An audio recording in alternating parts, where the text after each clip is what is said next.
हाय। मेरा नाम शुभम है। मैं पालमपुर हिमाचल प्रदेश से बिलोंग करता हूँ और मैंने अपनी बीएससी हिमाचल प्रदेश यूनिवर्सिटी से 2017 में कंप्लीट की थी और मास्टर्स इन केमिस्ट्री 2019 में चंडीगढ़ यूनिवर्सिटी से कंप्लीट किया था।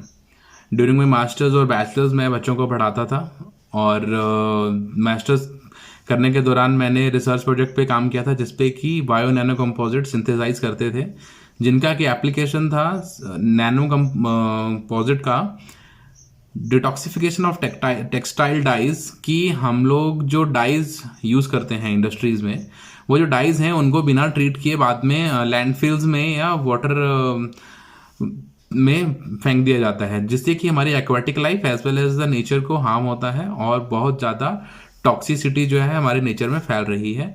तो इन नैनो कंपोजिट का एप्लीकेशन था कि उनको डिटॉक्सिफाई करेगा ताकि उसका जो हार्मफुलनेस है उसको हम लोग काफ़ी लेवल तक कम कर दें, ताकि बाद में हमारा ज़्यादा नेचर में उसका बैड इम्पैक्ट ना पड़े।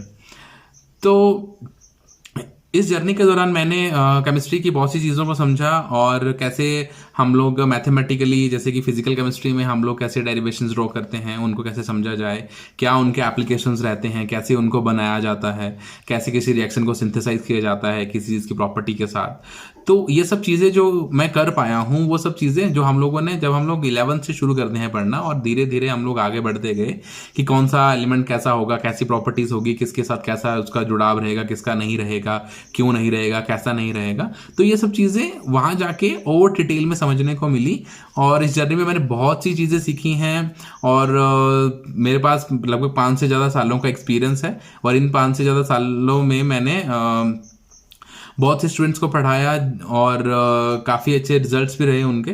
तो मैं यहीं पालमपुर में ऑनलाइन और ऑफलाइन बच्चों के साथ डील करता हूँ और उनको पढ़ाता हूँ ताकि उनको भी केमिस्ट्री का अनुभव हो, ताकि वो चीज़ों को रट्टा ना लगाएं, सिर्फ समझने में ही उनको मजा आए और जिससे कि वो कॉन्सेप्चुअल बिल्डिंग उनकी हो सके, जिससे कि उनको किसी भी कॉन्सेप्ट को कर समझ लेते हैं तो उसके बाद किसी एप्लीकेशन में उनको कॉन्फिडेंस है कि हाँ ये हम चीज़ आराम से कर सकते हैं। तो मैंने अब इन चीज़ों के लिए लगभग 100 आवर्स का एक लेसन प्लान बनाया है, जिसमें हम लोग रफली देखेंगे कि हम लोग क्या क्या उस दौरान समझने वाले हैं इन नेक्स्ट कमिंग 100 आवर्स में। और जो फर्स्ट चैप्टर है वो है some basic concepts of chemistry, जिसमें कि हम लोग इंट्रोडक्शन ऑफ केमिस्ट्री, उसकी इंपॉर्टेंस, फॉर्मूले, राइटिंग, नेमिंग कैसे करते हैं, कैसे HCl को हाइड्रोक्लोरिक एसिड बोला जाता है, H2SO4 को हाइड्रोसल्फ्यूरिक एसिड, सल्फ्यूरिक एसिड नहीं सल्फ्यूरिक एसिड बोला जाता है। तो इन सब चीज़ों के बारे में हम लोग समझेंगे। फिर हम लोग मैटर के बारे में थोड़ा समझेंगे, उसकी क्लासिफिकेशंस, कौन कौन से लॉज हैं, डॉल्टन एटॉमिक थ्योरी, उसके लिमिटेशंस क्या रहे, क्या मोल का कॉन्सेप्ट है, एवोगाड्रो नंबर क्या है, मास रिलेशनशिप क्या है, नंबर रिलेशनशिप्स क्या है, परसेंटेज कंपोजिशन, अलग अलग मोलैरिटी और मोलैरिटी के जो कॉन्सेप्ट है उनको हम लोग समझने की कोशिश करेंगे। फिर अगला जो हमारा चैप्टर आता है वो आता है स्ट्रक्चर ऑफ एन एटम, जिसमें हम लोग को करने में लगभग 12 से 15 घंटे लगेंगे। इसमें हम लोग एटम के बारे में पढ़ेंगे, उसके कुछ इंपॉर्टेंट टर्म्स हैं, कुछ डेफिनेशंस हैं, कुछ अलग अलग मॉडल्स हैं, जिसमें कि हम लोगों को एटम को समझने में आसानी होगी और कुछ कैसे डिस्कवरी हुई सब एटॉमिक पार्टिकल्स की, atomic number, mass number, isotopes, फिर हमारे इलेक्ट्रॉनिक कॉन्फ़िगरेशंस, क्वांटम नंबर्स, ताकि हम लोग एलिमेंट्स की प्रॉपर्टीज को अच्छे से समझ पाएं। और अगला जो चैप्टर आता है वो आता है हमारा classification of elements and periodicity in properties. तो इसको लगभग करने में हम लोग को 15 घंटे लगेंगे। इसमें हम लोग पीरियोडिक टेबल की क्या हिस्ट्री रही है, कैसे हमारे कम एलिमेंट थे, कैसे उनको अरेंज किया गया, क्या क्या उनको मेथड्स यूज करने पड़े, क्या क्या उन्होंने चीज़ें यूज करी और कैसे वो फेल हुए, क्या कैसे कैसे उन्होंने एक के बाद एक साइंटिस्ट ने अलग अलग साइंटिस्ट से अलग अलग चीज़ों को सीखा और बाद में एक अच्छा रिजल्ट या अच्छा पीरियोडिक टेबल हम लोगों को जो मिला है आज, जिसको हम लोग आसानी से समझ सकते हैं, आसानी से मेमोराइज कर सकते हैं। तो कैसे वो उस लेवल तक पहुंचे, फिर उन्होंने कैसे उन चीज़ों को क्लासीफाई किया, उनको अलग अलग प्रॉपर्टीज़ के अनुसार कैसे कैसे अलग अलग ब्लॉक्स में उन्होंने डिफरेंशिएट किया, जैसे S ब्लॉक एलिमेंट है, P ब्लॉक है, D ब्लॉक है, F ब्लॉक एलिमेंट्स है, क्या ट्रेंड्स रहेंगे इनमें एलिमेंट्स के, कि कहाँ से कहाँ तक मेटालिक प्रॉपर्टी कैसी रहेगी, कैसी नहीं रहेगी, पीरियोडिक ट्रेंड कैसा रहेगा, और नोबल गैसेस क्या हैं, अनरिएक्टिव होती हैं, इनर्ट होती हैं, तो उनकी क्या क्या अलग अलग प्रॉपर्टीज़ हैं, वो कंबाइन नहीं करती हैं परंतु कुछ एक कंडीशंस में वो जो है वो कंबाइन करती हैं। उसके बाद हमारा अगला जो चैप्टर आता है वो आता है हमारा केमिकल थर्मोडायनामिक्स, जिसको करने में लगभग हम लोग को 25 घंटे लगेंगे, क्योंकि ये बहुत बड़ा चैप्टर है। इसमें डेरिवेशंस बहुत ज़्यादा हैं, मैथमेटिकल पार्ट भी बहुत ज़्यादा है।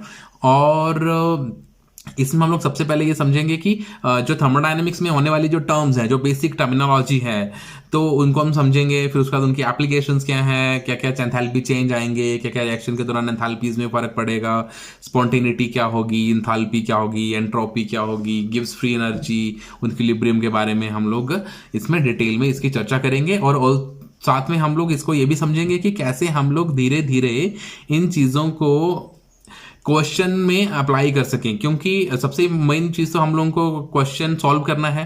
तो हम लोग इन सब चैप्टर में हर एक टॉपिक के बाद उससे रिलेटेड जितने भी क्वेश्चंस हैं हमारे प्रीवियस क्वेश्चंस जो हमारे आए हैं important, NEET, JEE Main, CBSE या किसी भी एग्जाम में, तो कैसे उनको हम लोग अप्रोच करें on the basis of those concept जो हम लोग जो इनसे सीखेंगे। तो अगला जो चैप्टर है वो है हमारा chemical equilibrium, laws of chemical equilibrium, equilibrium constant, equilibrium constant के एप्लीकेशंस, आयनिक इक्विलिब्रियम, आयनाइजेशन, आइसोजन base, buffer solution and solubility equilibria के बारे में हम लोग इसमें डिटेल में चर्चा करेंगे। तो हम लोग से पहले स्टेट्स ऑफ मैटर के बारे में समझते हैं कि मैटर है क्या चीज ये। तो पहले तो हम लोग देखते हैं कि मैटर क्या है ये।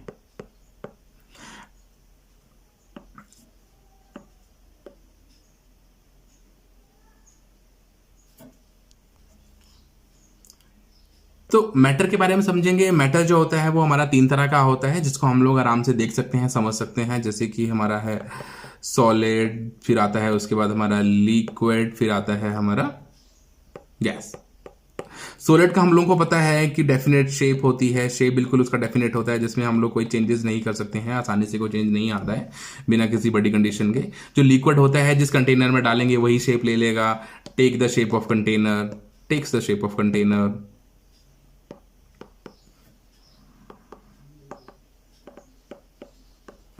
फिर आती हमारी गैसेस। गैसेस का ना तो कोई फिक्स वॉल्यूम होता है, ना ही उसका कोई फिक्स शेप होता है। तो ये सब चीजें हैं। तो हम लोग जैसे अभी हम लोग इसमें पढ़ेंगे गैस के बारे में, थोड़ा सा एक कॉन्सेप्ट हम लोग इंटरमोलिक्यूल, इंट्रामोलिक्यूल और पोलर और नॉन पोलर के बारे में समझेंगे। तो जैसे कि हम लोग देखते हैं कि जैसे पानी का एक मॉलिक्यूल है, तो जैसे पानी की एक बूंद है मान लेते हैं, तो पानी की एक जो बूंद है वो हमारे हाथ को नहीं गीला कर पाएगी, परंतु पानी अगर हम लोग गिलास में ले लें, भर के ज़्यादा पानी ले लें, तो हमारे हाथ को आराम से गीला कर देगा। तो यह हम लोग देखें तो हम लोगों को 2-4 बूंद बोले कि इसको बॉईल करके लाओ, तो उसको बॉईल करना हमारे लिए मुश्किल है। तो इसका मतलब है कि हम लोग 1-2 मॉलिक्यूल से हम लोग प्रॉपर्टीज को नहीं समझ सकते हैं। तो इसलिए हम लोगों को वी नीड सम अमाउंट, जिससे कि हम लोग उनकी प्रॉपर्टीज को अच्छे से समझ पाएं और उसको कहाँ यूज करना है, कैसे यूज करना है, उनके बारे में थोड़ा सा एनालिसिस कर पाए। ठीक है।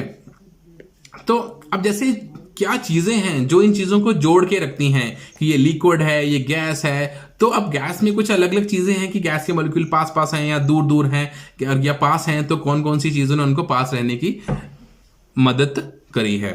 तो कुछ फोर्सेस हैं, तो जैसे हम लोगों के पास कुछ फोर्सेस, सबसे पहले एक फोर्स आती है, वो आती है हमारी इंटरमोलिक्यूलर फोर्स। तो इंटरमोलिक्यूलर फोर्स जो होती है वो फोर्स है जो कि 2 मॉलिक्यूल के बीच में है, तो फोर्स बिटवीन मॉलिक्यूल्स। फिर दूसरी आती है हमारी इंट्रामोलिक्यूलर फोर्स। इंट्रामोलिक्यूलर फोर्स की बात करें तो इंट्रामोलिक्यूलर फोर्स मतलब कि एग्जिस्ट विद इन, एक मॉलिक्यूल के विद इन की बात कर रहे हैं, या हम लोग हमारे अंदर की जो फोर्स है, तो हमारे अंदर में जो चीजें हैं वो हमारी ही हैं, मतलब वो हमारी फोर्स है, तो उनको जोड़ के रख रही हैं। तो या हम लोग देखिए जो हमारा फैमिली है, जो हमारा परिवार है, घर में हमारे माँ बाप भाई बहन, तो जो वो रिश्ता है हमारे बीच में, तो वो हमारा इंट्रा मोलिक्यूलर है, तो वो इंट्रा है। और जैसे हमारा नेबर है, हमारा पड़ोसी है, या हमारे कोई दोस्त हैं, तो वो सारे हमारे इंटर मोलिक्यूलर हैं, राइट।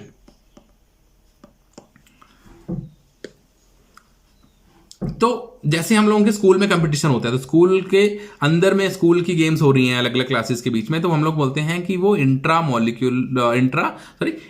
स्कूल कंपटीशन चल रहा है। और अलग अलग स्कूल्स के बीच में होगा तो बोलेंगे कि वो इंटर मॉलिक्यूलर फोर्सेस हैं जैसे कि अलग अलग मॉलिक्यूल्स के बीच में, तो इंटर स्कूल कंपटीशन हो जाएगा। और फिर हमारा उसके बाद है जैसे कि एक टर्म आती है, वो है हमारा पोलर मॉलिक्यूल्स होते हैं हमारे, और दूसरे होते हैं हमारे नॉन पोलर। जो पोलर मॉलिक्यूल्स होते हैं उसमें हमारी जो शेयरिंग है वो इक्वल नहीं होती है, तो अनइक्वल शेयरिंग होती है। तो अनइक्वल शेयरिंग होती है उसके बीच में। इसका मतलब है एक के पास ज्यादा और एक के पास कम। जिसके पास ज्यादा होगा उसके पास आएगा नेगेटिव चार्ज, जिसके पास कम होगा उसके पास आएगा हमारा पॉजिटिव चार्ज। मतलब मोर है, नेगेटिव मतलब वो दे सकता है किसी को भी, पॉजिटिव मतलब कम है यार मेरे को और कुछ दे दो। फिर आता है हमारा नॉन पोलर। नॉन पोलर में हम लोगों की कोवलेंट बॉन्ड की बात करते हैं। जिन जिन मॉलिक्यूल्स के बीच में कोवलेंट बॉन्ड होता है वो हमारे नॉन पोलर होते हैं, मॉलिक्यूल्स होते हैं। तो जैसे कोवलेंट बॉन्डिंग, म्यूचुअल शेयरिंग हुई है, इसमें म्यूचुअल शेयरिंग हुई है इसका मतलब कि दो भाई हैं, दोनों के पास बराबर बराबर चीजें जो है डिस्ट्रीब्यूट हुई हैं। तो जैसे हम लोग पोलर मॉलिक्यूल की जब बात करते हैं, तो जो पोलर मॉलिक्यूल है, तो पोलर मॉलिक्यूल के जो एग्जांपल हैं जैसे कि वाटर है, NH3 है, कोवलेंट की बात कर रहे हैं, HH बॉन्ड है, O डबल बॉन्ड O है, CH4 है। सो ये दोनों जो अलग अलग एग्जांपल है वो हम लोगों को डिफ्रेंशिएट करते हैं कि किसमें कितना है। तो हम लोगों ने पहले डिटेल में ही समझा इन चीज़ों की, कोवलेंट क्या होता है, तो पोलर मॉलिक्यूल्स क्या होंगे, अनइक्वल शेयरिंग क्या होगी। तो ये सब फोर्सेस हैं जिससे हम लोगों को समझ आता है। और आई होप आपको ये मेरी वीडियो पसंद आई होगी।